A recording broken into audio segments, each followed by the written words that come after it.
Halo, halo, halo, akin mang balsi walyay ubot ko. At dahil nga sa tapos ko nang ma-vlog yung pailaw sa plaza ng San Carlos City, Pangasinan, kung saan ako nakatira. O, syempre ibang bayan naman ibablog natin, alangan pa ulit-ulit ako mag-vlog doon. Kaya tara na, samahan nyo kaming maglakbay at tuklasin ang siyensya. Buksan ng paligid-ligid. Tayo'y likas na scientist. Samahan nyo kami ni Paloma Vlog na puntahan ang mga indigenous tribes ng Tanay Rizal. Charot. Napunta sa Tanay. Samahan nyo kaming puntahan ang mga naggagandahan, kumukuti-kutitap, bumubusi-busilak na mga pailaw sa plaza ng San Quintin, Pangasinan. O, pag sinabi kong samahan nyo kami, panoorin nyo hanggang dulo yung vlog. Hindi yung literal kayong sasama. Itong nag-commute na nga lang kami. Mula sa San Carlos City, bumiyahe kami. Papuntang Calasiao, dumaan sa Santa Barbara, sumakay ulit sa may Ordaneta, nilampasan ang Asingan, dinaanan ang Santa Maria, bumaba sa may Tayug, pansamantala, hanggang sa makarating na kami ng Matiwasay dito sa may San Quintin, Pangasinan. Diba? Ang dami naming nadaan ng bayan. Ganyan siya kalayo magmula sa San Carlos. Hindi mo makikita yung plaza ng San Quintin, Pangasinan kapag dadaan ka lang dito sa bayan nila sa may highway. Kasi papasok po yung lokasyon ng plaza nila. Medyo tago siya sa publiko. Para bang hidden treasure, ganun. Ngayon, andito na kami. Salamat po kay Madam Mocha sa paghatid. Bali, ito din po yung mismong araw na nag-judge ako sa Miss Gay. Napaaga nga yung dating namin, diba? So, habang nag-aantay magsimula yung event, pinasyal muna kami dito ni Madam Mocha sa kanilang pailaw sa plaza. Medyo nahiya pa nga sila kasi mas maganda daw yung sa amin sa San Carlos. Pero it doesn't matter naman para sa akin. Kasi ang mas importante, yung maramdaman mo yung spirit of Christmas, diba? Sa pupuntahan mong lugar. Sa totoo lang na-amaze din naman ako nung makita ko itong mga pailaw nila. Kahit hindi siya ganun kabongga, simple lang, pero hindi comatose.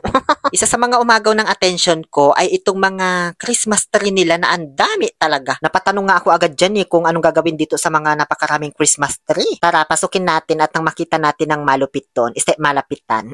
Ayan diba? Ang gaganda. Tapos makikita mo yung uniqueness ng design ng bawat isa. Ayan pa sino mag-aakala na pati baon ng nyug pwede palang gawing Christmas tree. Kung alam ko lang, ganyan na lang sana yung blinag ko noon. Nag-viral pa siguro. Ito pa exotic, diba? Si Paloma pala yun.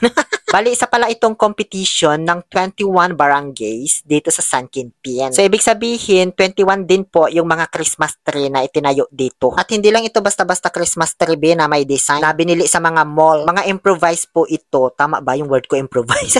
Basta made of siya, mga recycled materials, ganyan. Kumbaga, DIY Christmas tree po ang mga ito. Kaya, makikita mo talaga dito yung pagiging artistic ng bawat barangay. Ang hirap mamili ng magugustuhan mo, Diyos ko. Alam mo yung nagandahan ka na sa una, tapos dun sa pangalawa mas magagandahan ka pa pala. Ganun. Ay, parang maganda magpa-picture dito I love Silly Queen. San Quintin pala. Sorry. Dito naman na tayo sa kanilang gymnasium or kung ano man tawag dito, complex, amphitheater, or arena.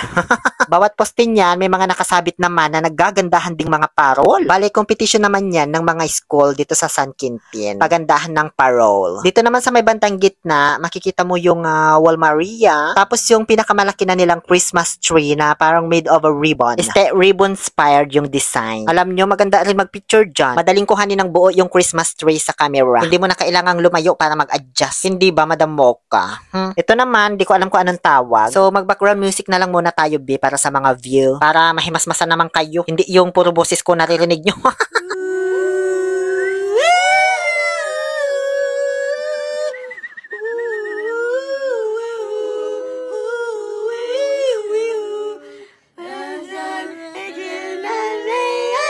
Dito sa kapuso mo, Jessica Soho, mayroong di umano.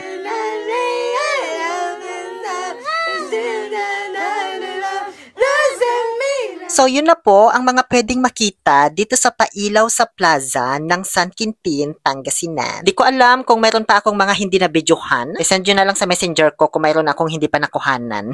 Nag-dinner muna kami kina Madam Mocha bago kami dumiretso doon sa pageant. At pinatikim nila kami ng napakasarap na longganisa. Specialty daw ito ng San Quintin. At pag sinabi kong masarap, masarap talaga. Hindi masyadong matamis, hindi masyadong maalat, hindi rin siya puro taba gaya ng ibang mga longganisang natikman ko. Yung ibang nakain ko may buhok pa. At mas lalong hindi amoy bawang. Yung iba kasi mga natitikman kong longganisa, ang tapang nung amoy ng bawang. Hanggang sa pumunta na kami dito sa May Lagasit Elementary School para sa Miss Gay Patimpalak. Natapos ko nang in-upload nung nakaraan. Anong gusto niyo, ulitin ko na namang i-voice over dito? O siya, sige na. Thank you for watching. Muli, ito po ang inyong Happy Pill Oliver Castro na nagsasabing, no to toxicity, let's make people happy. Ayan, kausapin mo si Kapkat.